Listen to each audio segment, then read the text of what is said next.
अखण्डमण्डलाकारं व्याप्तं येन चराचरं तत्पदं दर्शितं येन तस्मै श्रीगुरवे नमः. हरि ओम. ओम नमो भगवते Shri रामकृष्णाय.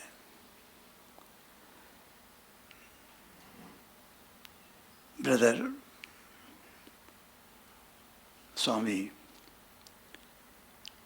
Swamis and dear devotees, Shantatmananji has given you a brief intro and perhaps wondered about the topic. The topic is the birth of the unborn. Somebody saw the notice, I think, here. So yesterday evening, when that person met me, he asked me, I can't understand what is this topic. It seems to me like dream of the dead. Suppose somebody say, a dead person has dreamt. Does that make any sense? So I said, no, it doesn't make any sense. Only living person can dream. So, that which is completely unborn, when we declare it, how that unborn can take birth? Is it not conflicting?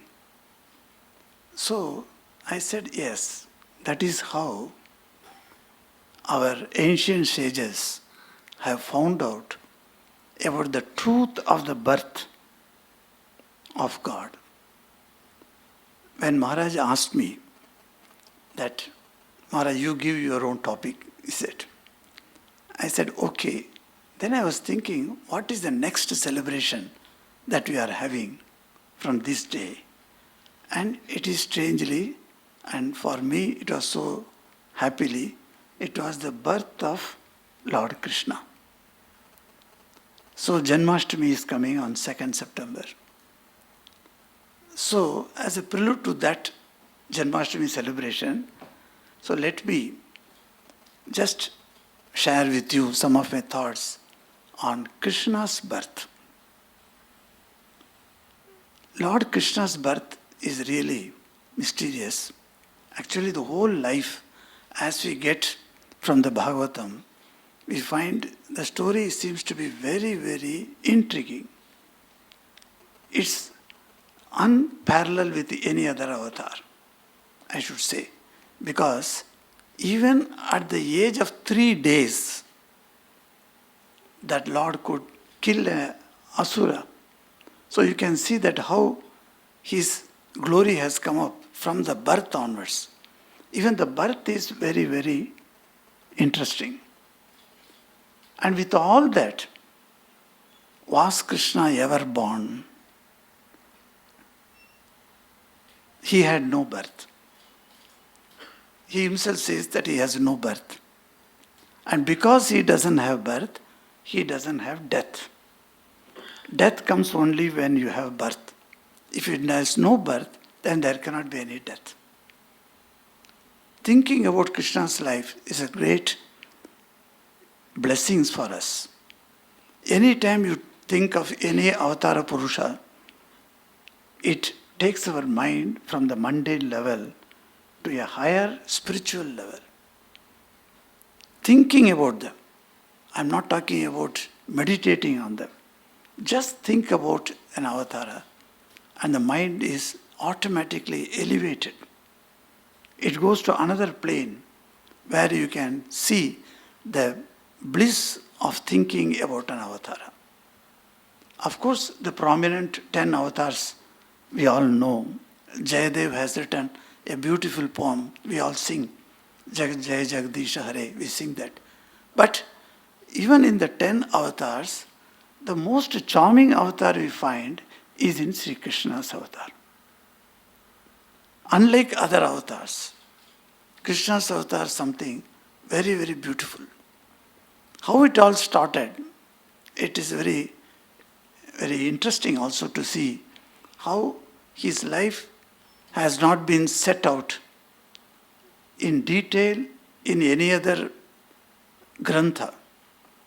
It is said that the great Namostute Vyasa Vishala Buddhe Fullara Vindayata Patra Netra, we say that Vyasa, the great Vyasa, who had a vast knowledge, Vishala Buddhe, that is what the Rishi says.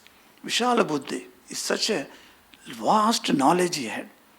What is the knowledge that he had, vast knowledge?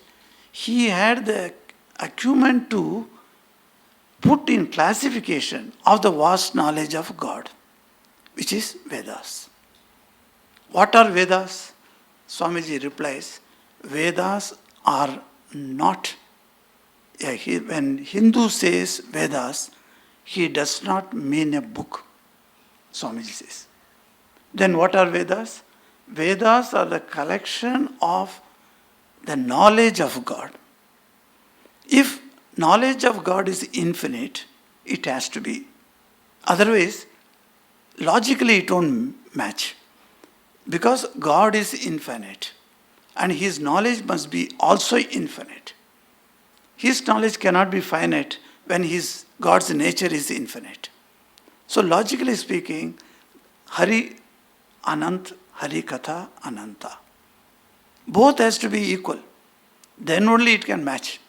So we find that God's knowledge so infinite has been collected and classified into 4 parts, Rik, Yajur, Sama, Atharva. And who has done that? This great Vyasa Rishi has done. That's why we worship Vyasa on Guru Purnima Day. You know, his birth tithi is celebrated as Guru Purnima. And on that day, we celebrate all the Gurus who have instructed us, from whom we have benefited. We remember them. But that is the day of Vyasa's birthday.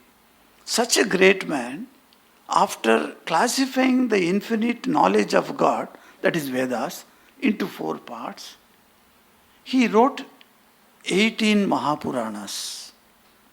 Just imagine, each Purana is so huge. And each Puranas, to read itself, we have not read 18 Puranas. So huge books. Now all the Puranas have been brought out in print, so we can read it. And those Mahapuranas he wrote. After writing these 18 Mahapuranas, he wrote further 18 Upapuranas. So 36 Puranas Granth he has already written. After classifying the 4, it is said that Vyasa was so unhappy after doing such a momentous mammoth work, which is unparalleled in anybody's literary life. 100, that Mahabharata, that epic that he wrote, so huge. With all these accomplishments, he was not happy. He was sad. So, on our traveler's Rishi, the Narad Rishi came to him. He said, "Hey Vyasa, what has happened to you? Why you are so sad?" He said, "I do not know why I am sad. I cannot explain. I have done so much work and so much knowledge I have, still something wanting in me. What is that wanting? I am unable to recognize. Hey Rishi, Narad Rishi, can you tell me?" The Narad Rishi, in his own way, he said, "Hey Vyasa, have you ever shed tears?" Vyasa says, "No." Where is the chance to shed tears? No, I'm not talking about the other matters. Have you shed tears for God? You have taken the God's knowledge and divided it. You have written Upapuranas, Mahapuranas, and you have described the God's glory. But have you ever shed tear for the love of God? You have not attained the love of God.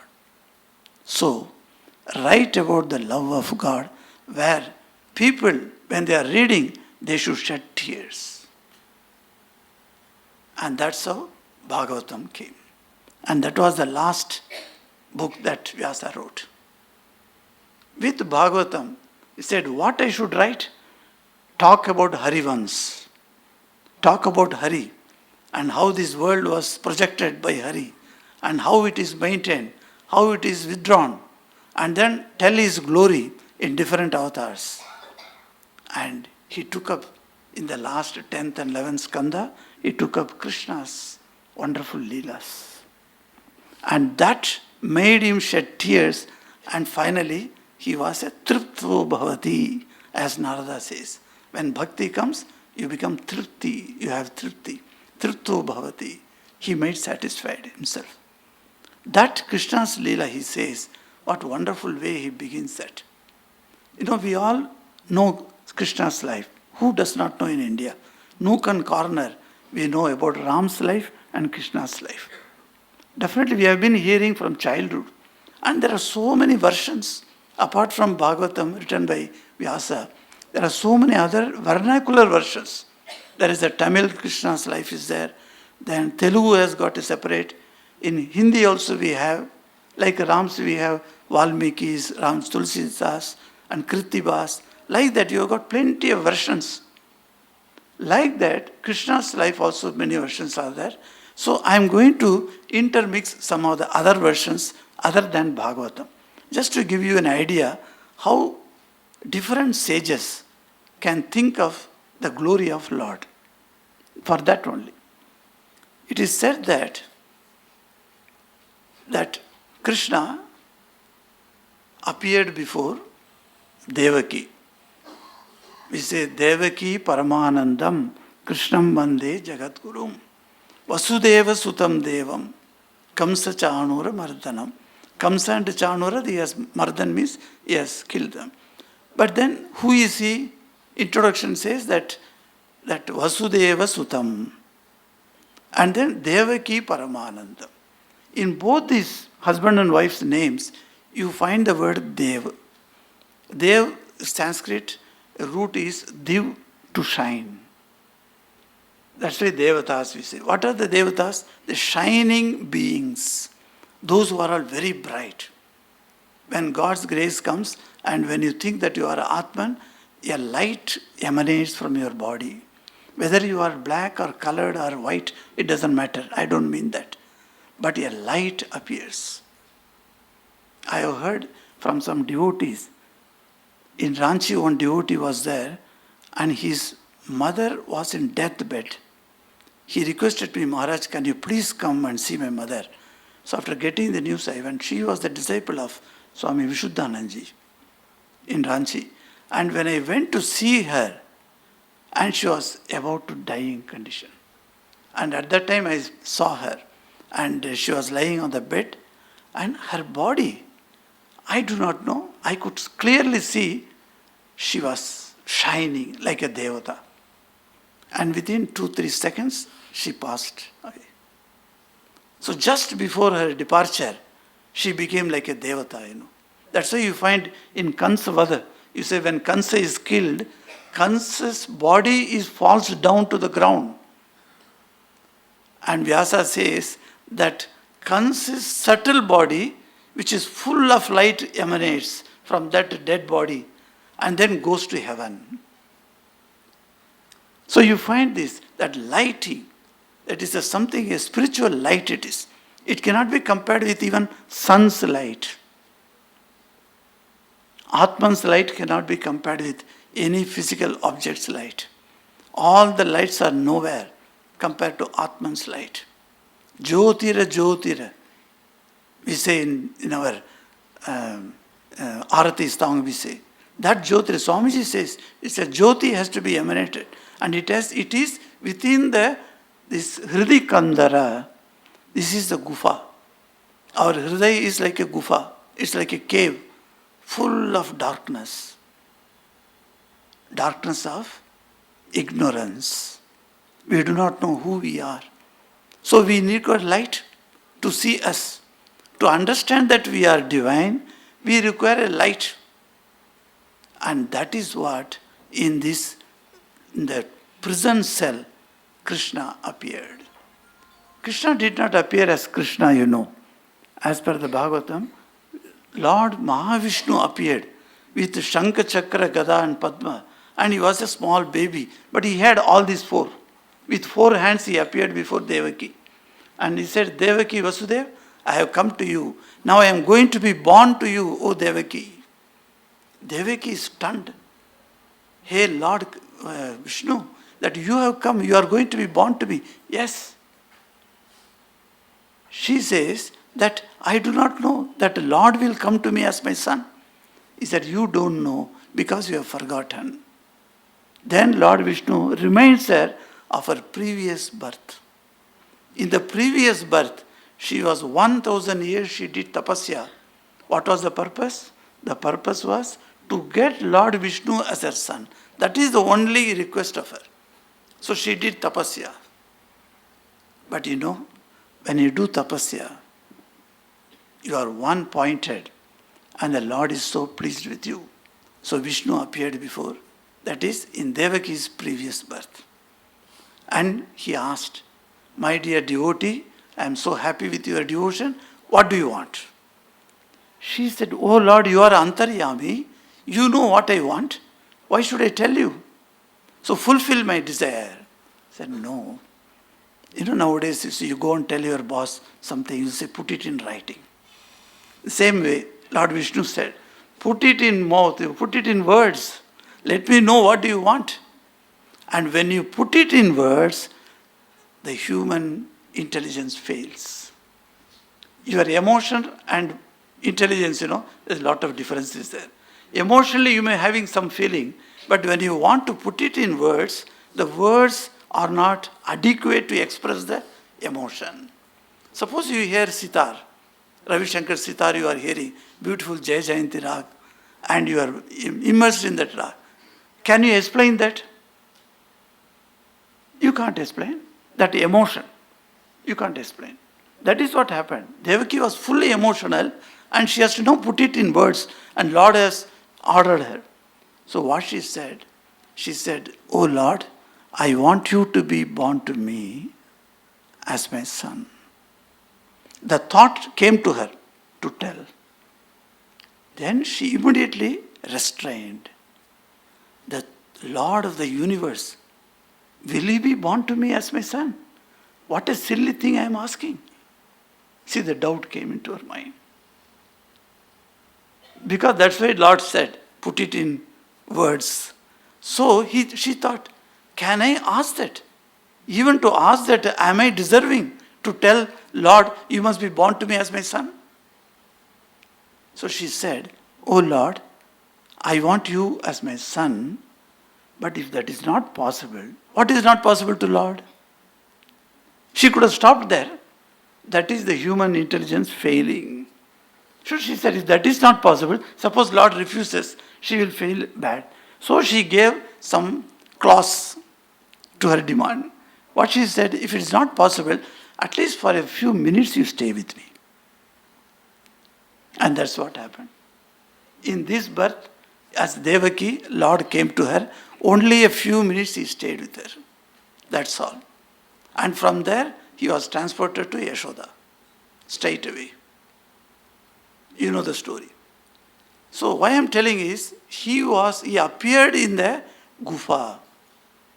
And that gufa is nothing but our Hridaya gufa. So long we have this ignorance about ourselves, our divinity, each soul is potentially divine. Swamiji says 1,000 times for us. Everywhere in complete words you find this. And that unless we understand our divinity, the light, we are still living in that harsh jail where they are bound. See that Vasudeva and Devaki both are bound by chains. Vasudeva could not get up. And then the Lord told her, I am coming to you as your son. And he was born instantly. He entered into her womb. That is what Bhagavatam says. We question how it is possible. But long back, Vyasa has told, the power of Vishnu that entered into the womb of Devaki and she delivered a child. That child did not have 4 arms. It did not have Shankha Chakra Gada. It was like a normal child. And the child was born. And you must understand here how wonderful the Sri Guru Maharaj's life. His mother Chandramani Devi, recently I went to Kamarpukur and Jairambati. I took a few devotees from Singapore and they all came for the first time to our headquarters, to Belur Mutt. So I took them and showed them, and then I took them to Kamarpukur and said, stand here in this Shiv Mandir. Here only Chandramani Devi came and she used to worship Lord Shiva. And there only she felt, suddenly the whole temple, it's only small one. If two people can stand, that's all. Third person cannot enter the temple. The entrance is too small. And there Chandramani felt the light emanated from the Shivalinga entered into her. And she felt she is now pregnant with a child. So you can see that how this mysterious way of birth being taken, how can you call it as a normal birth? Can you? No. These things cannot be considered as a normal birth. Our Shastras say, we are Jivas and Avatara Purusha is a Parabrahman. Parabrahman comes as an avatar, mind you. Shuddha Brahma Paratpara Ram. Paratpara. Even if you say Para, even more than that, Paratpara Ram. Kalatmaka Parameshwara Ram. By joining with the time, capital T, joining with the time, he becomes Parameshwara. And then long after only he becomes, Dasharatha, son, etc. But starting is Shuddha Brahma Paratpara Ram. That Shuddha Brahma Paratpara is taking birth, which doesn't have any birth. That's why I said unborn, which is not born any time. But it takes birth.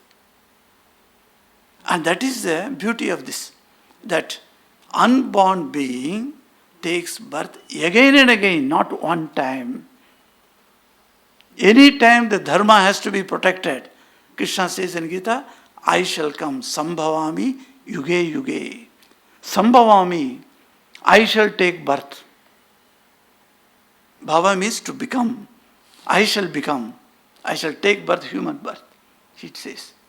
So this birth of the Avatara Purushas are very, very strange. Same thing we find in Tulsidas Ramcharitmanas, the Rama's birth. How wonderfully he explains.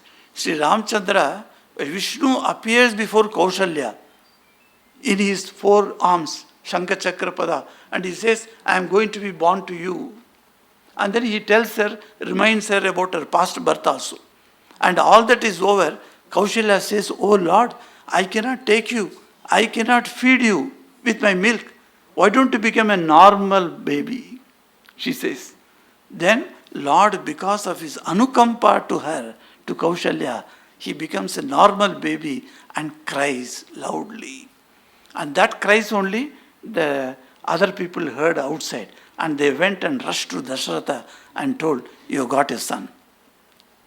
So, the birth of these Avatara Purushas, we cannot bring into our normal mundane experience and say, yes, this is what done. No. Something very strange. This point has been discussed very detailed way in Sri Ramakrishna, the Great Master. I hope all of you must be having that book in your home. Please go through that, birth of the Sri Ramakrishna, and how Sarada Maharaj explains the birth in such a wonderful philosophical way he explains. He also says that the Lord has got no birth, but he took the form of Ramakrishna. That's why Sri Ramakrishna says, he who came in the form of Ram, in the form of Krishna, is now in this, he says. He didn't say, Rama and Krishna, I am Rama and Krishna. He didn't say that. He who came as Rama. So Rama is only a cope, a container.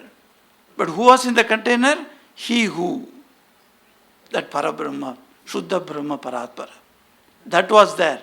And that was in that container of Ram. Later that entered into the container of Krishna. And further it entered into the container of Ramakrishna.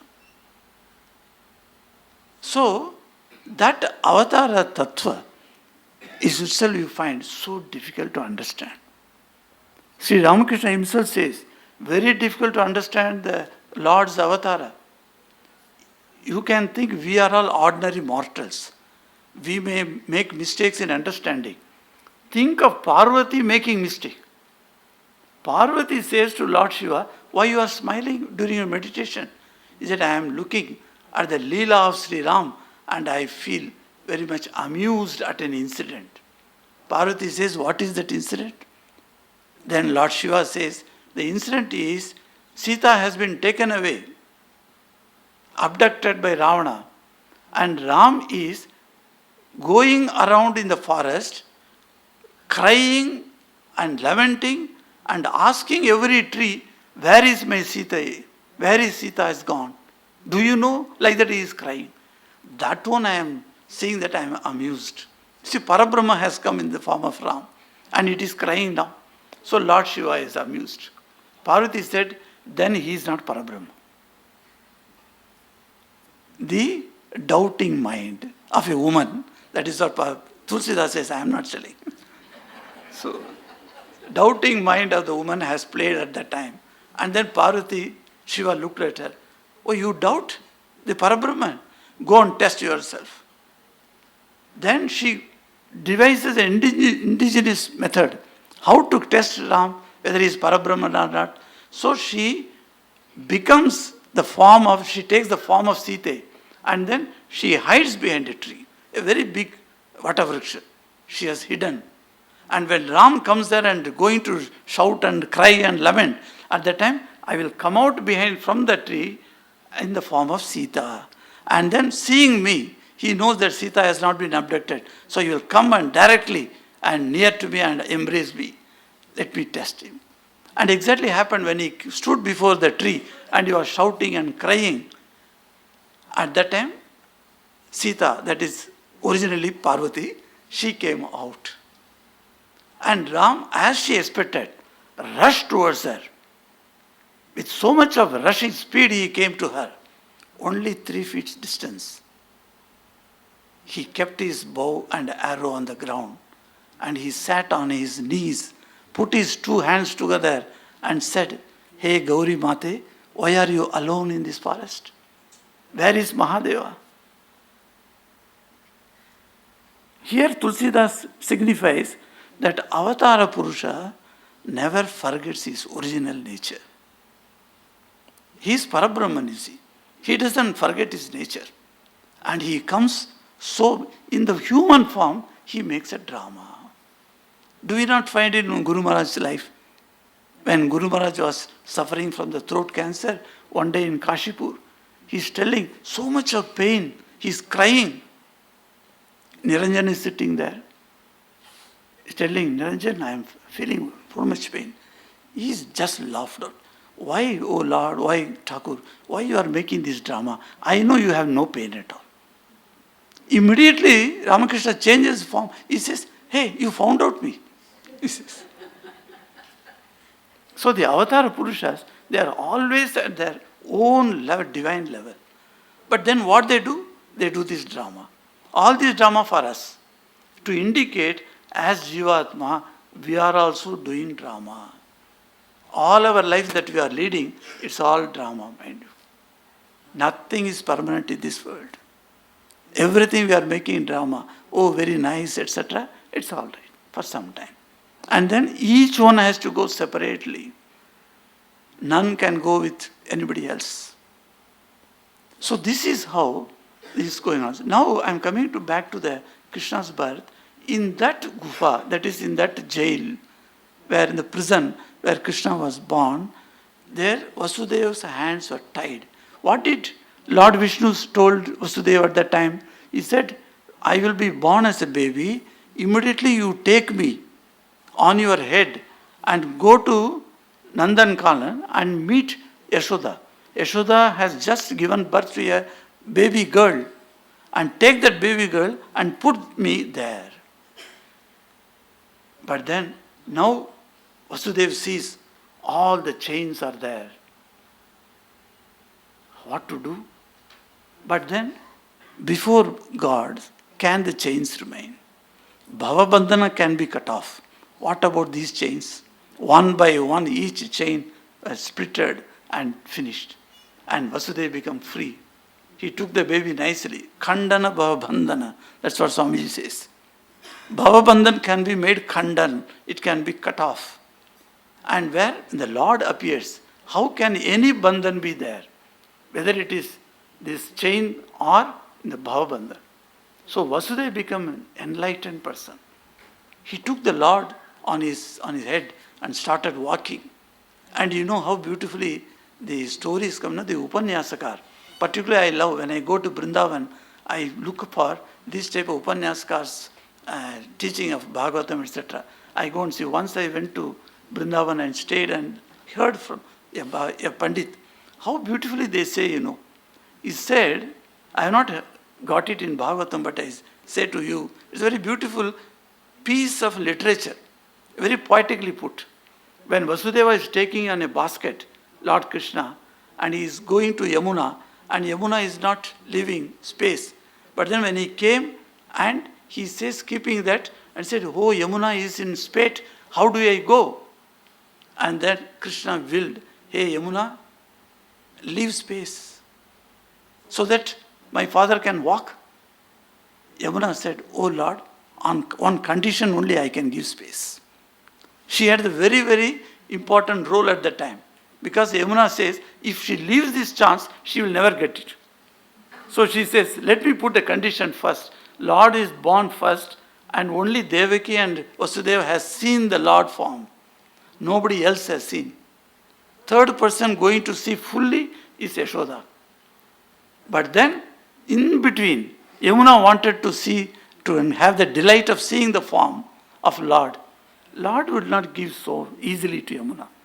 He said, what do you want? I want to see you. If you show me, then I can give the space.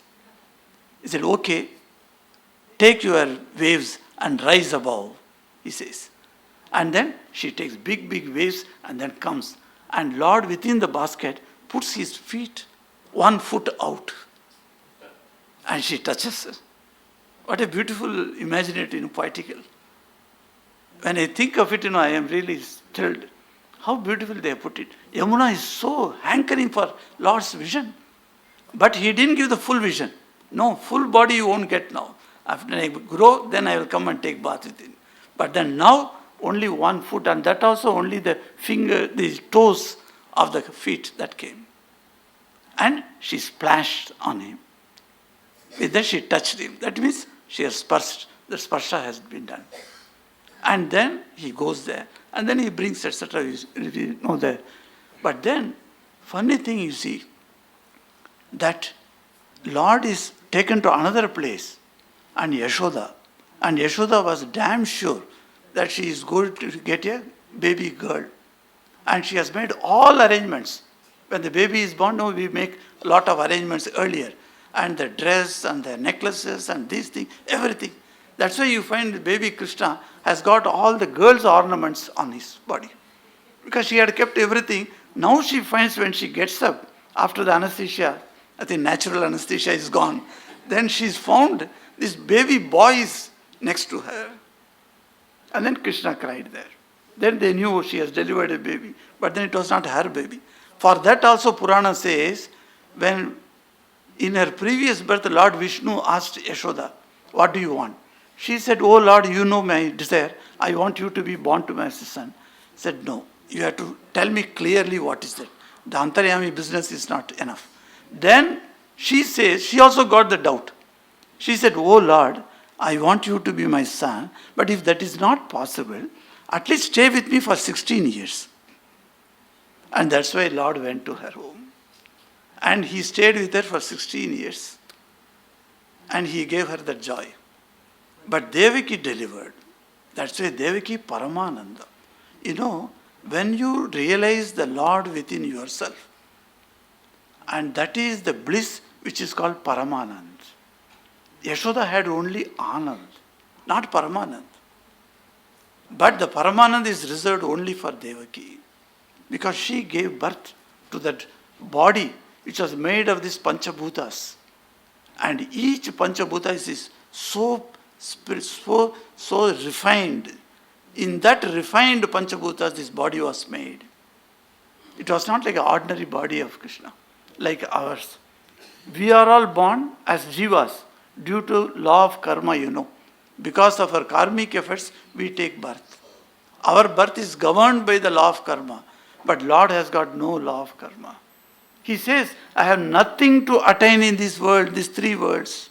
In Gita he says, I have nothing to attain. Yet I am working. I shall work. So in that position you see, he has got nothing to attain.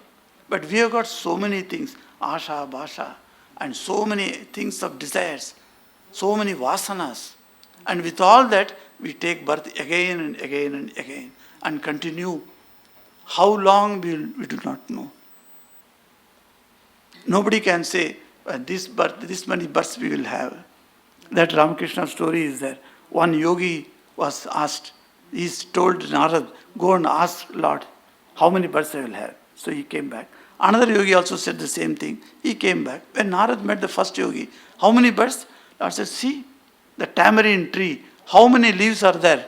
That much birth you have to take to reach Lord. He said, there's no use of making any penance anymore. It's no use, because that many births means how many it will go. Even in one small 1 inch, you will have more than 50 leaves. And whole tree, think of it. He said he left all his sadhana and he said no use of doing. And the same reply he gave to another yogi. And that fellow started dancing in joy. Narad asked, why do you dance? Do you understand? When I said that tamarind tree, how many leaves? He said, perfectly understand. Whatever may be the number is finite. So one day I will definitely get Lord. So I am happy today. See what a wonderful position of that yogi. See. So the Lord does not come with merely to make us understand who is He. Because that is one of the main purpose of the avatara. Sri Ramakrishna says, how do you understand the glory of avatara? What is avatara? He says, there is a huge merriment is going on outside. And there is a huge, screen is there before you. You are unable to see it. Thick screen. How can you see that other side? Just put a hole. That's all. In the hole, if you put your eyes, you can see the whole thing from outside. So avatara is that hole, Sri Ramakrishna says. So through avatara, we can try to guess or gauge, according to a limited intelligence, the wholeness, the glory of a Lord, Parabrahma. He has definitely, Parabrahma cannot be born and dying, etc. Logically also. So he has to come again and again, takes body. He took several times human body. Not only human body, he took the fish body also. He took tortoise body also. So if he wants, he can take any body. Only to indicate, because Bhagavatam doesn't complete with only 10 avataras. Bhagavata says that avataras are also Anand. There are many avatars.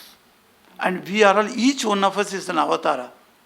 The same God has manifested as you and me and he and she. We are all part of God. And His divinity is within us. But it is hidden in that prison cell. It is not yet that Devaki. We have not become Devaki. We have not become Vasudeva. So the Lord is not appearing before us.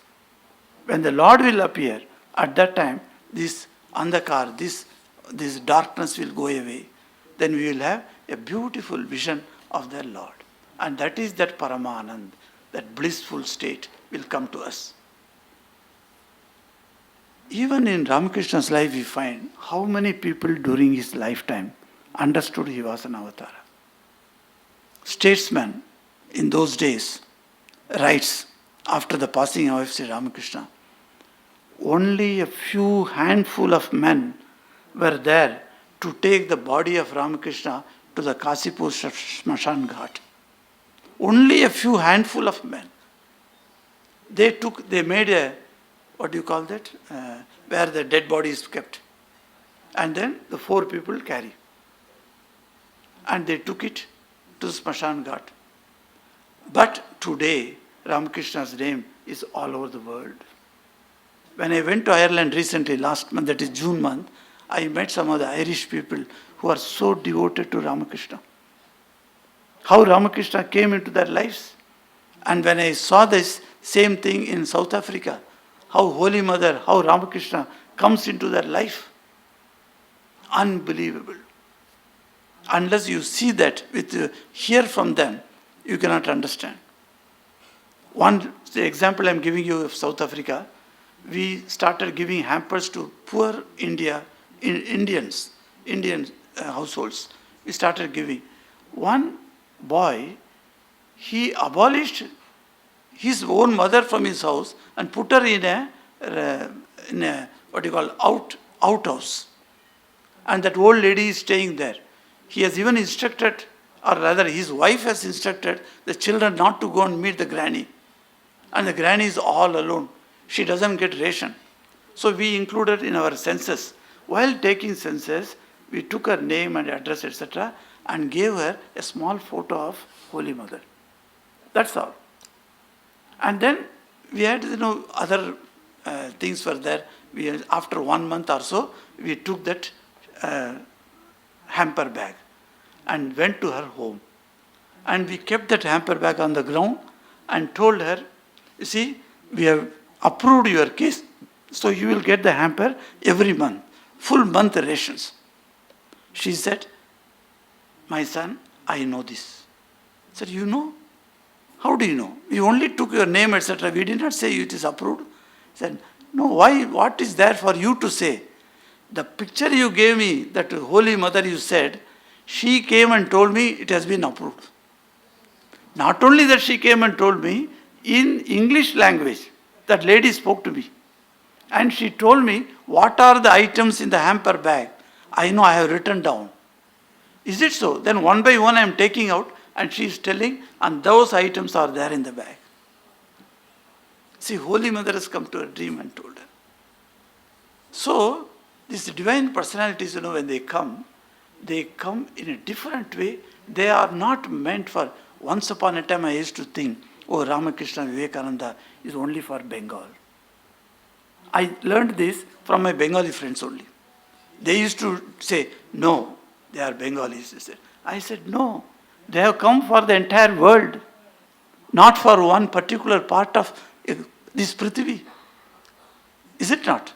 The whole thing is, if you take it, everywhere you go, anywhere you go, you can see the glory of Ramakrishna. Today, millions and millions of people are worshipping Sri Ramakrishna, not merely admiring.